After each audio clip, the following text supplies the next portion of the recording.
Hello everyone, আসসালামু আলাইকুম। আজকে খুব সিম্পল একটা রেসিপি শেয়ার করছি, আর সেটা হচ্ছে আলু দিয়ে বরবটি রেসিপি।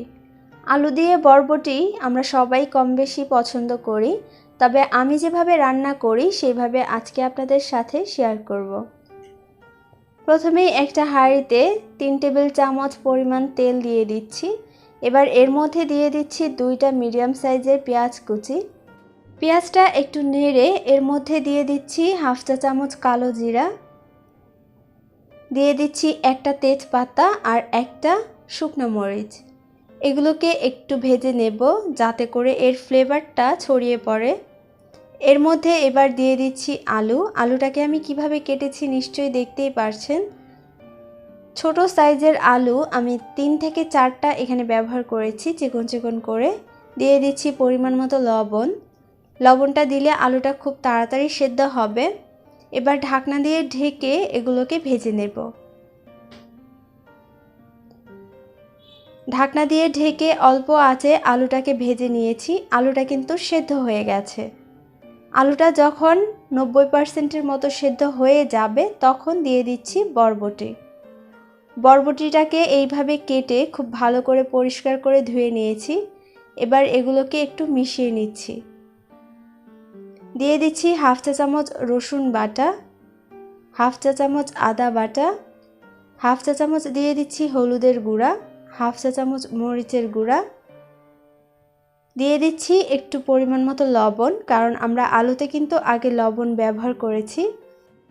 হাফ চা চামচ ধনিয়া গুঁড়া দিয়ে দিলাম, আর দিয়ে দিলাম কতগুলো কাঁচামরিচটা আমি আস্তই ব্যবহার করেছি। এবার এগুলোকে নেড়ে ভালো করে একটু মশলার সাথে মিশিয়ে নিতে হবে।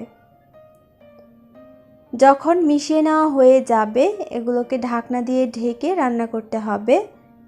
চুলার আঁচটা মিডিয়াম থেকে একটু কমে রেখে এগুলোকে ভেজে নিতে হবে।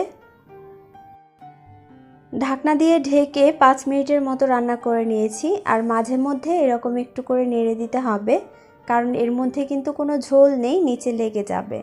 যখন ভাজা হয়ে যাবে তখন পানি দিয়ে দিচ্ছি। ঝোলটা এমনভাবে দিতে হবে যাতে এগুলো এরকম সমান সমান থাকে। এখন ঢাকনা দিয়ে ঢেকে রান্না করতে হবে যতক্ষণ না বরবটিগুলো সেদ্ধ হয়ে যায়। কিছুক্ষণ পর যখন পানিটা এরকম শুকিয়ে আসবে তখন আর ঢাকনা দেওয়ার প্রয়োজন নেই। কয়েকটা আলু এভাবে চামচ দিয়ে একটু গলিয়ে নিতে হবে, এতে করে খাবারটা আঠালো আঠালো হবে এবং খেতে ভীষণ ভালো লাগবে। আলুগুলো গলিয়ে দেওয়া হয়ে গেছে। এখন ঢাকনা ছাড়াই এগুলোকে একদম শুকিয়ে নিতে হবে। এমন ভাজে রান্না করতে হবে যাতে এর মধ্যে অবশিষ্ট কোনো পানি বাকি না থাকে। দেখুন এরকম পুরোপুরি শুকনো হয়ে গেলে তখন এই বরবটিটাকে নামিয়ে নিতে হবে। তৈরি হয়ে গেছে বরবটি আলু দিয়ে। আশা করছি আজকের রেসিপি আপনাদের অনেক কাজে আসবে। সবাই রান্না করে দেখবেন, ভীষণ ভালো লাগবে। সবাই অনেক বেশি ভালো থাকবেন, আর আমার ভিডিওগুলো ভালো লাগলে লাইক, কমেন্ট, শেয়ার করার অনুরোধ রইল।